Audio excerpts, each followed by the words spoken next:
Afternoon. Excited to be back in the last week. Excited to come off of a really exciting weekend, I think, overall. And I'm saying that globally, really, as a team and a program, as a university, as a city. I reflected back a little bit over the weekend, and to be part of this movement right now, be part of that stadium, be part of this fan base, be part of this city, and what's going on is pretty special. And I don't want to underscore that. I know that there's a lot to do with my football team, but we signed up to be a bigger part of everything here, and to see things happening on a global scale in this city around with the program and with pro sports and everything like that. I'm humbled and fired up and motivated to be part of it, because it's pretty special. And you see it in our stadium, you see it with our guys, you see it on our recruiting kids, their families, the people that are around, and I don't ever want to stop acknowledging that, because I think putting myself in that hole, or our program in that hole, and not being observant about that is something I don't want to do. And so we're bummed and pissed about not being able to finish a game versus a really quality opponent again. I thought our guys fought. I thought there's a lot of really good stuff out there. Unfortunately, didn't get to cap it off at home for our seniors on senior night, which was a big deal for us. But I thought that there's a lot of really good stuff on film. I thought our identity continues to be elevated, and it's recognizable at this point. It's not something that's hearsay. I think it's showing up on the football field, and that's the most important part. I think they're playing together, and I think they're playing with each other, and I think there's a sense of belief in our locker room, in this building, and amongst each other in the course of a game, up or down, that they continue to instill in each other, and I think that's the right seeds for what we want to bear. They're playing physical. There's some explosiveness, and there's some no flinch in there, and those are all the things that we've talked about over the course of the year that you hope you could talk about and stamp and teach mindset, but they got to show up on a Saturday or Friday night versus a quality opponent. And those things continue to show up with a lot of room for improvement. Definitely imperfect, but some good stuff on offense. I thought we moved the ball at times pretty well. We won the explosive play battle. I thought we threw the ball effectively. We needed to run the ball a little more effectively, but to be able to do back-to-back consecutive weeks of some balance and be able to say we could put it in the air and put it on the ground really gives us a good foundation for what we want to do as an offense and being explosive. I think the O-line's pass protections continue to improve is one area that I think is showing up when you go and throw the ball and have to be effective and aggressive for 34 attempts, and within two different quarterbacks too. I thought the defense played lights out and stopped the run versus a really talented football team that really runs the football well. They won a lot of areas, the tackling, the third down, the big play, TFLs, first down and P and 10, third drive. They did a really nice job of handling that defense and playing physical all the way through the end.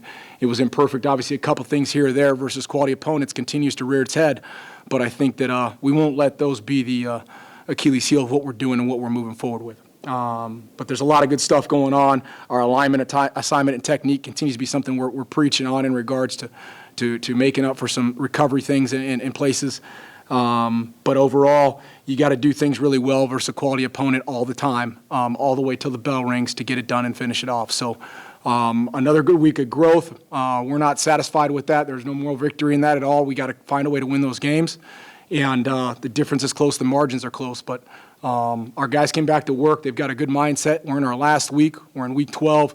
And I think the thing that these guys have heard from me is understanding that there's more of an alertness and a mindfulness to what the last week on a holiday weekend, late in the season in November versus a quality opponent on the road tends to rear. And what that does is there's a lot of excuses built in. There's a lot of excuses externally. There's a lot of excuses sometimes even psychologically as a person in today's age that'll talk you out of being your best right now. What are you playing for? Are you playing for 3-1 in November is what you're playing for. You're playing to go out on a high note. You're playing for the seniors. You're playing versus a good opponent. You're playing to get better every time. Yet there's a lot of excuses on a holiday weekend versus a good opponent that runs option, that's got a good – all those things are the things that we have to block out. So we've been really intolerant in regards to how we talk about ourselves or what we're doing. And these guys know how distinct I am in this last week about finishing and sweeping the shed the right way. So that's really where we're at. Proud to be with these guys in this moment. Proud to be here and what we've done, and the work ain't done. Question? You just mentioned, playing for a 3-1 finish. What kind of, tangible momentum would you guys want to take into the offseason if you're able to, finish with a win this last week? Well, it's a big deal for, I've been on a lot of winning football programs. When you can win in November, regardless if you're heading into a bowl season or you're finishing the season out, when you can finish on a high note, a 3-1 November is a big deal, especially when you're playing quality opponents. And so that's a goal regardless of your record, regardless of where you're at. And not to be, again, all Ted Lasso, but, there's a lot of things that teaching these young guys how to finish things when there's a lot of excuses to be made outside these walls when they get done with football. There's a lot of things that tell a lot of people at certain times not to get up and not to finish things the right way and to go ahead and walk away and leave something loose end. And I think that it's important that we connect those dots and make sure guys have that identity and mindset and that habit that I think will help them throughout. This is obviously football. I get that. But there is things you can tie to it. And that's the message, is going out on a high note, finishing things the right way, buttoning things up the right way, playing for a purpose, and finishing whatever it is you start. And we've started a good month here. We've started a good season, a good first 11 months together. And they know the onus is to finish. There is not any sense of taking our foot off the gas. And I'm like a shark in the water with a little bit of blood right now. I am looking for guys to get that little bit of lean back, because we're not having that. Coach, what about the lift from Justin Rogers, who'd been on the bench for weeks and came off the bench and when needed and contributed right away? Yeah, he did an awesome job of coming off. I mean, he's an example you're going to use and will use. You try to find, when you're giving examples of guys who have to come off the bench and the next man up, that we say is you use the example of a guy who hasn't taken game reps in a long time, right? Or comes in last time in UTSA and has to go in on a cramp and goes in and throws a touchdown, goes in later in the season now in week 11 and has to go spin it and play ball and continue to be aggressive with the play calling, which is what I was doing. And I said, hey, we're not going to just go run the ball and get you loosened up. And he stood right in there. He prepared himself throughout the season. He took every rep that he needed to and was diligent about that. And then you saw that reflective in the game. It wasn't perfect. Some things he wanted back, some timing, maybe some little stuff, but it says a lot about him, says a lot about the preparation of the staff, the coaches, the identity of the program, the belief the receivers and O-line have in him. And I think this is how we're going to operate. And so I think he did a fantastic job.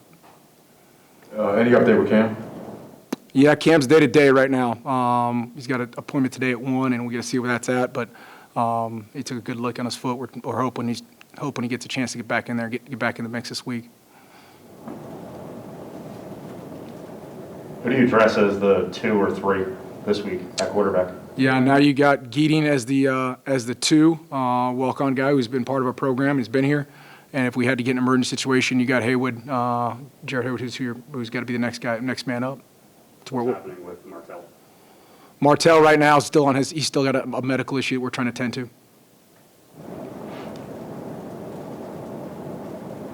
So on Rodgers, why in this game did he look like he was more comfortable than maybe some of the other spots where the game looked a little fast for him in the past cases? It's a great question. I think probably just more reps in the offense, even if as small as they may be, just an opportunity to get out there and hear it more and see it more. I mean, if you're engaged, you can still get some reps mentally, and I think if you're that engaged into it, there's still an ability to build a synapse in regards to if you're not doing it physically, if you're still engaged in it, to be able to work through and manage a game or manage the scheme effectively. If you're fully engaged in it, it's really hard. You got to be really deliberate, as we all know when you're not effectively doing it yourself. But you can tell that he's done that. It showed on Saturday that he's taken a lot of mental reps and put himself in a position where he could get things done if he had to on call, and he did. And I think it's, again, hats off to him and his preparation, and I think he's the testament to the guys now who we tell, hey, you don't never know what's going to happen, and there's no excuse for not being productive. What have you enjoyed the most about this season? Just kind of the ups and downs, building this team. What's been the most enjoyable part of that? All of it. I mean, I'm a sicko. I like, you guys have heard me say it before, I like the grind, man. I like, there's, when you get exposed, or when you have a tough battle, or you're in a rut, there's so much revealed of yourself, and a team and people. And that's a place a lot of people don't like to go. And that's a place that a lot of people don't like to work out. That's a place that a lot of people don't want to be in, and they pull the plug or panic, or they won't put themselves in. You can't do that in sports. You can't do that at high-level sports. You're going to be in it, and sometimes it's not going to be pretty. And I love that, because I think that there's so much to be built there. There's so many good things that come out of it. It's hard for them right now at 18. And I know that because we were there. I was right there. I was right there in that huddle today in the last week, listening to the coach tell me that accountability is a lot harder for me because I had no kids or bills or anything like that, and it's just myself and my scholarship and someone else washing my clothes and making my plate. It's right. It's pretty hard.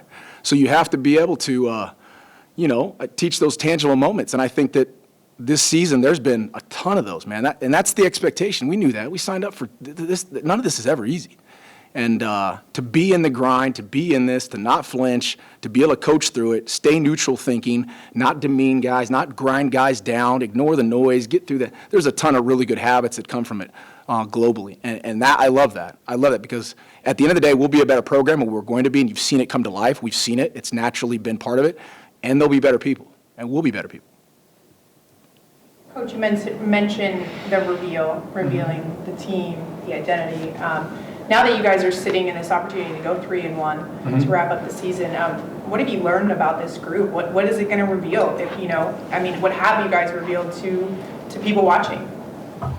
Well, I know what I could list, and I think that the goal is to make sure that list would be reciprocated if I asked someone who was watching us. I think that we've got a tough group. I think they're resilient. I think they play for each other. I think they believe. I think they work. I think they compete, which we mentioned early on here. If you remember, competing versus working. Working's very different. A lot of people work. Few compete. Few people know how to go out and really compete. You run a liner by yourself, you do a certain way. You run a liner versus somebody line up next to you, you suddenly do it different. Why? You're competing all of a sudden. A lot of guys can't do that unless someone's lined up next to them. These guys are doing it by themselves. There's an engagement in the group. There's accountability. There's a discipline. There's a toughness. There's a lot of things that trait-wise I like. And I think that we're not near where we want to be. We're heading in the right direction. And I refuse to not let those guys know that we're recognizing that, and that's part of it because they need to hear it. They hear enough about the bad. I think the stuff that we're seeing these guys come out with, they're playing with, is because we're all being conscious of telling them that we're right there with them and that we're acknowledging the fact that we're imperfect, but we're going in the right direction. You mentioned that this team's identity is not hearsay. You're seeing it on the field. Not so much the intangibles, but with the tangibles, what would you say is this team's bread and butter at this point in the year, at this point in your tenure? I know you mentioned stopping the run against San Diego State. You were proud of the way they did that. What would you say that this team's strengths or bread and butter, something you can really build on going forward? And just schematics or just traits? Because I think it's kind of redundant. I don't want to be too redundant with it. I don't want to be cliche, but it's like scheme-wise? Yeah, or just, what you feel. I think that the scheme-wise, I think we're stopping the run, and I think our guys are doing a better job as the season's gone on. Our defense has played shoulder-to-shoulder disciplined football. I think you've seen that come out. I think they've stopped. I think they've been in critical situations, in some run situations versus good football teams, short yardage examples, goal line examples, and I think you've seen that come out. I think that you've seen sudden change, offense or defense, whether we've got to go out there and we sudden change score, they sudden change stop. That's a big piece for us because that's a fast start, that's a sudden change, that's a mindset, that's a cycle of the snap. I think you've seen us become more explosive as the season's gone on. We talked about explosive play battle.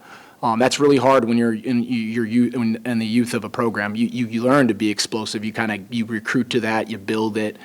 We've become explosive in certain ways. We've run the football explosive at times, and we've threw the ball explosive at times, and that's really something that usually takes a lot longer. We haven't taken care of the football as much as we'd like, but those are some of the things schematically that I think that I'd say right now. If I was to ask, and I think that's the way I look at it, if I was to ask the other opponent, and if I was to ask Brady Hoke, which, or someone as I meet him at the 50, hey, someone I trust, what do you see from us? I want them to say that you guys play, you're getting more fundamental, you're tackling better, you're playing together, you're tough, your team's getting better. In some ways that win football games. And I think that we're getting there. We're not there yet. But we will, no doubt in my mind. Coach, you have an update on Kyle Williams? Kyle's day-to-day as well. Yeah, both him and Cam are guys we're trying to nurse back to this final week, man, as fast as we can. They've done a great job. AT's done a great job. Athletic training's done a great job of getting our guys ready each week with the small roster we've got and as banged up as we are. But one more ride. See if we can get him for one more ride. That's the goal. Friday, Jacoby had another big game, 3 sacks, double-digit tackles, over 100 tackles this year. How would you quantify his value Too, all those things you talked about, the defense, what you guys have been able to do defensively. Yeah, I mean, a huge piece of the defense, as you've seen, you know. I think that the ability for the defensive coaches and our staff to go back in preseason and say, hey, we think we see something here, and now how it takes shape. You know, we said, why'd you move him from outside backer to Mike backer? This is why, you know. The guy can go sideline to sideline. He's a pain. He can be at the line of scrimmage. He can be at second level. He can be in coverage. And you're seeing now tackles for losses. You're seeing sacks. You're seeing batted passes. You're seeing a lot of things show up that don't corner him into the boundary, you know. So the defense did a good job with him, and he's done a good job of playing that position. Now, we've had to manipulate the defense a little bit because you're banged up at certain spots, so you can't. You've got to be careful asking certain guys to do certain things, so other guys have to be. They're a string of 11, right? So if there's a void or a weakness on one side, sometimes the other side of the string's got to change a little bit and get out of their zone a little bit. So there's probably even more effectiveness if we had to not have had that happen. But I think that's the course of a growth period is, okay, now we're pretty strong on all accord, and now we let guys play freely and roll. So he's done a great job, and I think he's only scratching the surface of what he can do for us. And continue to learn that position because I think we're trending that way to be a pretty special there. Talk about Air Force. I'm sorry? Talk about Air Force. Okay. Yeah, they Air Force is obviously a perennially really good football team. They're disciplined. They're sound. They run option football, which is always a pain because you've got to be exactly right and exactly where you are. They know exactly what they need to do. They do a great job on defense, and again, you're playing a top 10 defense. They do a heck of a job. They're a winning culture. They know how to win. You're on the road. You're at elevation. You got all excuses in the world, but they've earned their respect of our football team. And so we've got to go out and excited to play a really good football team here on the road to finish it out. You had, it looked like, I don't know, 20 recruits at the game against San Diego State. Did you come out of the weekend with some commits? I know you can't say, and also what's the vibe right now with 23 days before signing day? Yeah, 23 days for the first early signing day. We've had each home game has gotten better and better. I started this with that saying how exciting that is to have the stadium, the culture, the city, and the program continuing to gel amongst all athletics and everybody. And to have our recruits there and to see that, it's very palpable. They can feel that, and that's the noise we've got from them. Recruiting itself, as you guys know, for our program is the highest priority we have, and we're aggressive as all get out. And so right now, we've had really good feedback. We've got some really good talent that we're excited about in the next 15 days that are around us, and hopefully that are going to be part of a program. But I think the feel at that stadium, the feel in our games, the feel over the course now as we've continued to progress has been really positive. And then they see what we're doing, and they see our communication and how diligent and aggressive we are. And I think that they respect that. Thanks, everybody. Thanks, guys. Have a good day. Gio, just talk to us about the comeback you've made this season and your fight to continue to give it your all to this team. Well, I feel like this is a important game to me. Like I love the game of football, and I felt like I had more to give. And then fresh out the injury, like I was walking pretty early. I'm like, I feel like I can get back. And then I was always in the training room, so hats off to Eric and Jen and Rosine and their crew. They got me right. What was the initial prognosis, and just at what juncture did it click to you that, hey, I'm going to come back this year? Well, originally there was a grade 2 sprain at MCL, then like a slight tear in the meniscus, and then like a fracture on my tibial plateau. So I was supposed to be out for 8 weeks, so that would have been the rest of the season. But I think like 2 weeks after that, I got out the brace and I was walking on the brace. I'm like, this feels pretty good. So after that, I was just like, let's see what we can do. Then Eric was like, let's see what we can do. So we just went from there. Then after that, it was pretty much pain tolerance. What was the day-to-day like in terms of getting things back to where they needed to be? It was some days it was tougher than the others, and then sometimes it would lock up on me and stuff like that. But for the most part, it was just fighting through pain. And that's what you're doing right now? Yeah, basically. That's the game of football. I mean, he's fighting through pain. He don't got no injuries probably, but at the game of football, week 12, you're going to be fighting through pain. Something hurts. Jacoby, what kind of example do you think Gio is setting by, coming back from a potentially season-ending injury? I think he just showing perseverance, no matter what the situation is or what he's going through, he's showing like he's not willing to give up, and it shows a lot about his character. He's one of those guys that I think the young guys look up to, and him coming back from an injury like that so early is something that, I always mention to my guys on the defensive side of the ball. Like, if he could do it, other people should be able to do it too. Everything for either one of you, everything you guys have been through this season, to be able to possibly finish off 3-1 this month, and what does that say about this group, and how excited are you just to get after it against Air Force? I'll answer first. Well, I mean, you got to go through every game thinking you'll be 1-0. And obviously, our goals at the beginning of the season aren't obtainable anymore, but to win every game is still obtainable. So rather you're 10-2 or 10-1 at this point, or 1-11 or 2-9, at the end of the day, it's still football, and you're still trying to win every game. We come out here every day at 6 in the morning till 8 at night. So you want to win. You're not coming here for fun. So I feel like that's pretty much enough motivation for us. And then it'll send the young guys' trajectory up on their way into their next season. For you, Gio, how has being a part of this program the last several years affected your life? What kind of impact has playing for UNLV had? I'd say, it's been bittersweet for me. I never got to reach, none of my goals. I always wanted to play in a bowl game. That's always been the forefront for me. I always wanted to win at any cost. But, I learned a lot, not about, just myself, about other people, about tougher situations, standing tall when it's not easy to, and stuff like that.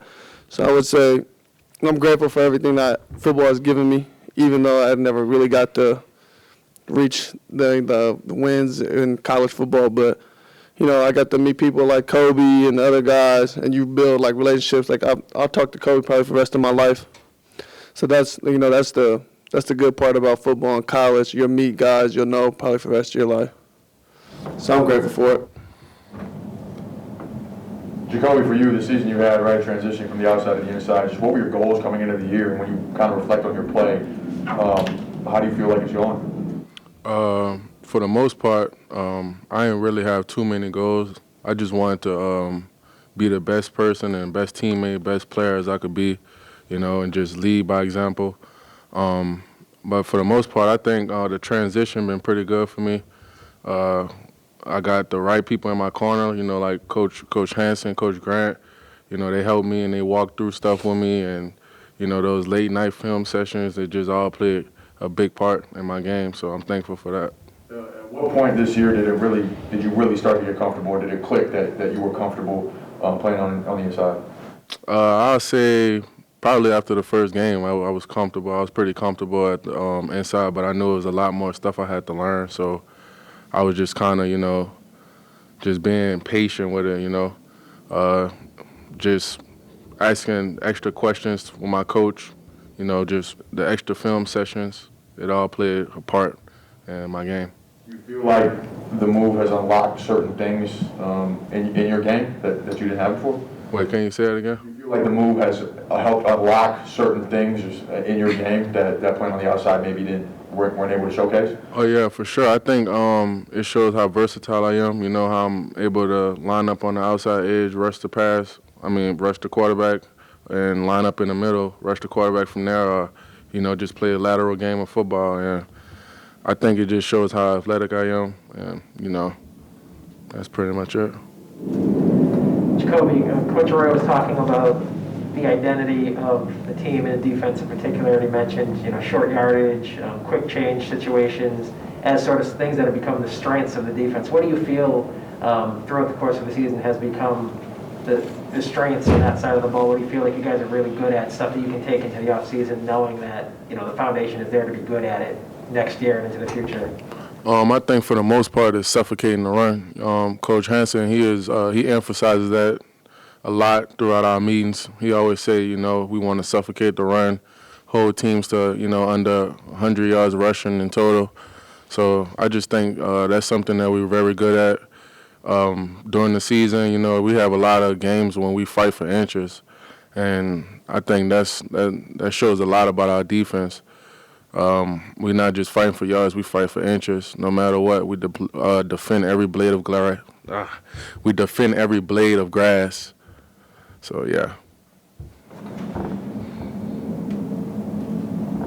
Anything else? Thanks, guys. Thanks, Coach. No problem. Yep.